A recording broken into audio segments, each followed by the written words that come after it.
अस्सलामुअलैकुम। आज का हमारा मौजू है आलमी हिद्दत यानी ग्लोबल वार्मिंग। हम लोग जिस ज़मीन पर रहते हैं वो एक सैयारा है यानी एक प्लानेट है। ये ज़मीन जहां हम लोग रहते हैं ये सभी जानदारों के लिए मुनासिब है, क्योंकि यहाँ हमें इतनी ही ठंडी और गर्मी मिलती है जो हमारे लिए मुनासिब है। इसीलिए यहाँ तरह तरह के पेड़ पौधे पाए जाते हैं। लेकिन पिछले 30-40 सालों से हमारी ज़मीन का दर्जा हरारत यानी यहाँ का टेम्परेचर धीरे धीरे बढ़ रहा है, जिसको ग्लोबल वार्मिंग का नाम दिया गया है। पिछले 10 सालों से इसका चर्चा बहुत ज़्यादा हो रहा है और आज ये हालत है कि ग्लोबल वार्मिंग एक संगीन आलमी मसला, वर्ल्ड प्रॉब्लम बन गया है, चैलेंज बन गया है। आज दुनिया के सारे साइंसदान इस बात पे बहुत फिक्रमंद हैं। अमेरिका, जर्मनी और अक़वाम मुत्तहिदा यानी यूएनओ में इस मसले पर साइंसदानों के दरमियान काफ़ी तबादला ख्यालात हुए हैं। यानी जो भी साइंटिस्ट हैं वो एक दूसरे से मिलकर बात कर रहे हैं, इस मसले को सॉल्व करना चाह रहे हैं, इसके कुछ इक़दाम उठाना चाह रहे हैं और ऐसा कर भी रहे हैं। तो अब हम देखें कि आखिर हमारी दुनिया का दर्जा हरारत क्यों बढ़ रहा है, ये ग्लोबल वार्मिंग बढ़ क्यों रही है, यानी इसकी वजह क्या है। तो सबसे पहले हम देख लें कि हम लोगों के ज़रिए कुछ ऐसे काम हुए हैं जिसको साइंस की ज़बान में ग्रीन हाउस गैसों के असरात कहते हैं, effects of green house gases.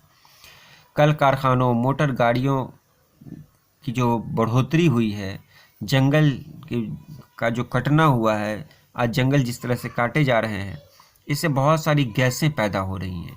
मिसाल के तौर पर आबखरा, carbon dioxide, methane, nitrous oxide, ozone वगैरह। इसको एक बार देख लें कि ग्रीन हाउस गैसों में कौन कौन से आते हैं। आबखरा, जिसको कहते हैं गर्म पानी का भाप, आबखरा, carbon dioxide, methane, nitrous oxide, ozone. इनमें कार्बन डाइऑक्साइड पहले के मुकाबले में 31% और मीथेन पहले के मुकाबले में 149% ज़्यादा बढ़ने लगी है। मीथेन गैस धान के खेतों और गाय भैंस के गोबर से ज़्यादा निकलती है। हमारी ज़मीन पर आफताब की जो शुआएं आती हैं, सूरज की जो किरणें आती हैं, वो उन्हें ज़्यादा जज्ब कर लेती हैं। इसकी वजह से ज़मीन का दर्जा हरारत काफ़ी बढ़ गया है, यहाँ का माहौल गर्म हो गया है। साइंसदानों का ख्याल है कि हमारी ज़मीन का टेम्परेचर पिछले 100 वर्षों में 0.75 बढ़ गया है। अगर यही हालत रही तो इस बात का इम्कान है कि 21वीं सदी में 1 डिग्री सेंटीग्रेड से 6 डिग्री तक का इजाफा हो जाएगा, यानी इतनी गर्मी बढ़ जाएगी और ये बहुत ही सोचने वाली बात है। ज़मीन की गर्मी बढ़ने की वजह से समुद्री बर्फ़ के बड़े बड़े तोदे तेज़ी से पिघल रहे हैं। जानते हैं कि यहाँ उत्तरी ध्रुव और दक्षिणी ध्रुव है, यानी नॉर्थ पॉइंट और साउथ पॉइंट, जिसको अंटार्कटिका का इलाका कहा जाता है, वहाँ सिर्फ बर्फ़ ही बर्फ़ है। अगर गर्मी बढ़ी तो वो सारे के सारे बर्फ़ पिघल जाएंगे, जिसका नतीजा ये निकलेगा कि समुद्र के किनारे जो इलाके हैं, जैसे बांग्लादेश का कुछ हिस्सा, हमारे देश भारत का जो कुछ साहिली इलाका है, वो हमेशा के लिए डूब जाएंगे। ग्लोबल वार्मिंग की वजह से आबो हवा में बड़ी तब्दीली आई है। आप देख रहे हैं कि जब पानी बरसना चाहिए तब पानी नहीं बरसता है, जब ठंडी का मौसम होना चाहिए उस वक्त गर्मी रहती है और गर्मी के मौसम में अचानक से ठंडी आ जाती है।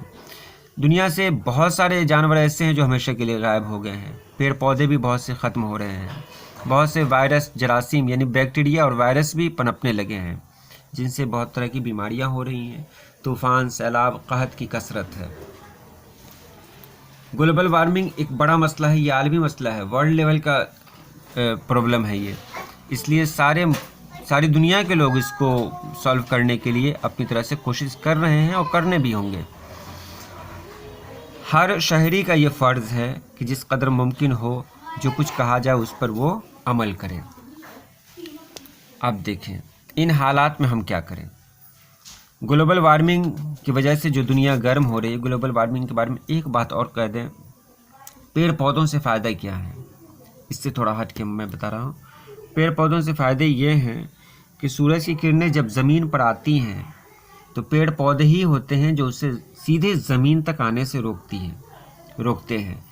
पेड़ पौधे नहीं रहेंगे तो सूरज की किरणें सीधे सीधे ज़मीन पर पड़ेंगी, जिसकी वजह से ज़मीन बंजर हो जाएगी। जानते ही हैं कि ज़मीन के अंदर पानी है, और सूरज की किरणें जब सीधे ज़मीन पर आएंगी तो वो पानी, ज़मीन का जो पानी है वो सूख जाएगा, जिसकी वजह से ज़मीन बंजर हो जाएगी। और धीरे धीरे देख रहे हैं सहारा रेगिस्तान जो अफ्रीका में है, वो धीरे धीरे उसका इजाफा हो रहा है, वो बढ़ रहा है। इसी तरह ज़मीन के बहुत सारे हिस्से हैं वो रेगिस्तान में तब्दील हो जाएंगे। पेड़ पौधे अगर लगे रहें तो सूरज की किरणें सीधे सीधे ज़मीन पर नहीं आएंगी, पेड़ पौधों की डालियाँ उसको रोक लेंगी, तो ज़मीन हमारी उपजाऊ रहेगी, काम की रहेगी।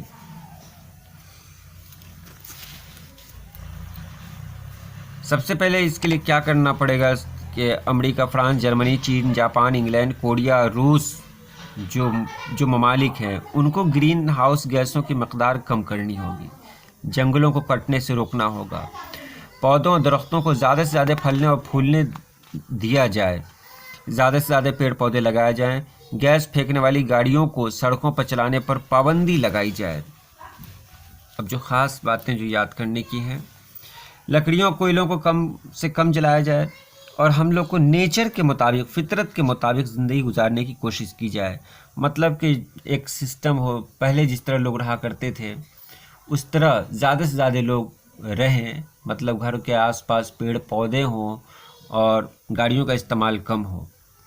2007 में क्योटो में एक कॉन्फ्रेंस बुलाई गई थी। कॉन्फ्रेंस में एक मुश्तरका दस्तावेज़ तैयार की गई थी, यानी सभी लोगों ने मिलकर एक रिपोर्ट तैयार की थी, जिस पर बहुत सारे नुमाइंदों ने दस्तखत भी किए थे और हल्फ भी लिया था, यानी शपथ भी लिया था कि हर मुल्क इस दस्तावेज़ की हिदायत के मुताबिक ग्लोबल वार्मिंग से बचने के लिए अपने अपने मुल्क में अमल करेगा। यानी बहुत सारे लोग गए थे, लगभग मुल्कों के लोग गए थे वहाँ, सभी ने दस्तखत किया था उस पर कि इसमें जो कुछ लिखा हुआ, जो कवानीन बताए गए हैं उसके मुताबिक मुल्क के लोग काम करेंगे ताकि ग्लोबल वार्मिंग का ख़तरा दूर हो सके। इस तमाज़त को कम करने के लिए बहुत सारे मुल्कों में कोशिशें जारी हैं। अमेरिका के नायब सदर अल गोरे, अमेरिका के वाइस प्रेसिडेंट हैं अल गोरे, उन्होंने पूरे मुल्क में घूम घूम कर ग्लोबल वार्मिंग से बचने के लिए तकरीरें की, इश्तहारात तकसीम कराए और एक किताब भी तसनीफ़ की, जिसमें एक किताब भी लिखी जिसमें उन्होंने लिखा कि ग्लोबल वार्मिंग का ख़तरा क्या है, उसका असर क्या पड़ सकता है और उसका दफ़ा किस तरह हो सकता है। 27 दिसंबर से 31 दिसंबर 2008 तक 5 दिनों का बाल विज्ञान कांग्रेस नागालैंड के शहर दीमापुर में मुनक़िद हुआ। नागालैंड के शहर दीमापुर में 27 दिसंबर से 31 दिसंबर 2008 तक 5 दिनों का बाल विज्ञान कांग्रेस मुनक़िद हुआ था, जिसके मेहमान ख़ुसूसी साइंसदान APJ अब्दुल कलाम थे, यानी चीफ गेस्ट हमारे APJ अब्दुल कलाम थे। इस 5 रोज़ा कांग्रेस के 2 ही मौज़ूआत थे, यानी 2 ही टॉपिक थे, पोल्यूशन यानी प्रदूषण, आलूदगी, और ग्लोबल वार्मिंग। इस कांग्रेस में मुल्क के 32 सूबों यानी 32 स्टेट और मरकज़ी हुकूमत के मखसूस खित्तों से चुनकर 556 तालबात ने शिरकत किया था और 165 असातिज़ा ने भी इस कांग्रेस में हिस्सा लिया था। आज हमारे यहाँ ग्लोबल वार्मिंग का जो ख़तरा है, इसके लिए APJ अब्दुल कलाम ने कहा था कि अगर 10 से 17 साल की उम्र वाले 20 लाख बच्चे, हमारे मुल्क में 10 से 17 साल की उम्र के 20 लाख बच्चे हैं, अगर 5-5 पेड़ लगा देंगे तो हमारे ज़्यादातर मसाइल हल हो जाएंगे। यानी 20 लाख बच्चे अगर 5-5 पेड़ लगाएंगे तो 1 करोड़ पेड़ हो जाएंगे, और 1 करोड़ पेड़ होने से हमारा जो मसला है ग्लोबल वार्मिंग का, वो हमेशा के लिए ख़त्म हो जाएगा। अब सवालात हैं, ग्लोबल वार्मिंग कैसा मसला है? संगीन मसला है। कार्बन डाइऑक्साइड गैस में कितना इजाफा हुआ है? तो 31% इजाफा हुआ है। ज़मीन का दर्जा हरारत पिछले 100 सालों में कितना बढ़ गया है? 0.75 डिग्री बढ़ गया है। बाल विज्ञान कांग्रेस 2008 भारत के किस शहर में मुनक़िद हुआ था? तो दीमापुर में मुनक़िद हुआ था। क्योटो में ग्लोबल वार्मिंग पर कॉन्फ्रेंस कब मुनक़िद हुई थी? 2007 में।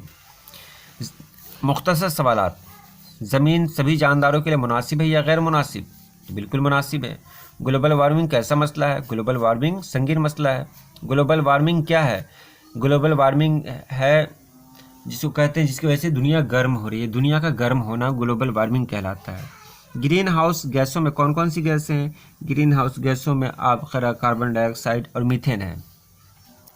ज़मीन के दर्जा हरारत में कार्बन डाइऑक्साइड और मीथेन गैसों का कितना इजाफा हुआ है? तो कार्बन डाइऑक्साइड का 31% और मीथेन गैस का 149% इजाफा हुआ है। ग्लोबल वार्मिंग से बचने के लिए तलबा को अब्दुल कलाम साहब ने कौन सा जादुई मंत्र बताया था?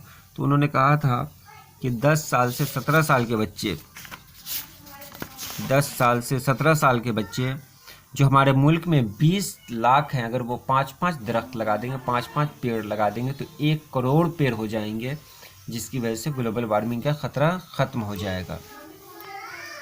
ग्लोबल वार्मिंग से आप क्या समझते हैं? ग्लोबल वार्मिंग से हम ये समझते हैं कि ग्लोबल वार्मिंग की वजह से हमारी दुनिया धीरे धीरे गर्म हो रही है। यहाँ की दर्जा हरारत में इजाफा हो रहा है, यानी यहाँ का टेम्परेचर बढ़ रहा है और टेम्परेचर बढ़ने से बहुत सारे मसाइल का सामना हमको आने वाले दिनों में करना पड़ेगा। ग्लोबल वार्मिंग के असबाब क्या क्या हैं? ग्लोबल वार्मिंग के असबाब हैं तेज़ी से पेड़ों का कटना और कल कारखानों का खोल देना, गाड़ियों का चलना, गाड़ियों से निकलने वाले जो धुएँ हैं वो धुएँ ग्लोबल वार्मिंग के असबाब में से हैं। ग्लोबल वार्मिंग के तशवीशनाक असरात क्या होंगे? ग्लोबल वार्मिंग अगर बढ़ेगा तो उसकी वजह से गर्मी बढ़ेगी और जो बर्फ़ के तोदे हैं नॉर्थ पॉइंट और साउथ पॉइंट और दूसरे इलाक़ों में, वो बर्फ़ के पहाड़ पिघलना शुरू हो जाएंगे, जिसकी वजह से साहिली इलाक़े, वो इलाक़े जो समुंदर के किनारे हैं, वो हमेशा के लिए डूब जाएंगे। ग्लोबल वार्मिंग की वजह से मौसम पर भी असर पड़ेगा और हमारे यहाँ कुछ ऐसी बीमारियाँ भी हो जाएंगी जिनका इलाज नामुमकिन होगा। ग्लोबल वार्मिंग से बचने के लिए क्या क्या इक़दाम उठाए जा सकते हैं? ग्लोबल वार्मिंग से बचने के लिए सबसे पहले ज़रूरी है कि ज़्यादा से ज़्यादा पेड़ लगाए जाएं और हमें घरों में कोयलों का इस्तेमाल कम किया जाए। गाड़ियों में ऐसी गाड़ियां जो बहुत ज़्यादा आलूदगी पैदा करती हैं उनको चलने से मना किया जाए, और भी बहुत सारे हैं जो आप बेहतर जानते हैं। इस सबक में जिन अल्फाज में साबक़े हैं उन्हें चुनकर लिखिए। साबक़ा और लाहक़ा के बारे में बता रहे हैं। अगर मैंने कहा दुकानदार, ये दुकान जो पहला लफ्ज़ है, और दार, दुकान को कहेंगे साबक़ा और दार को कहेंगे लाहक़ा। वो मुरक्कब लफ्ज़ जो 2 लफ्ज़ों से बनकर एक लफ्ज़ बनता है, दुकानदार, तो दुकान साबक़ा, दार लाहक़ा। ईदगाह, ईद साबक़ा और गाह लाहक़ा, यानी साबक़ा शुरू, लाहक़ा लास्ट। बस इसको समझ लें। आज के लिए इतना ही। अल्लाह हाफ़िज़।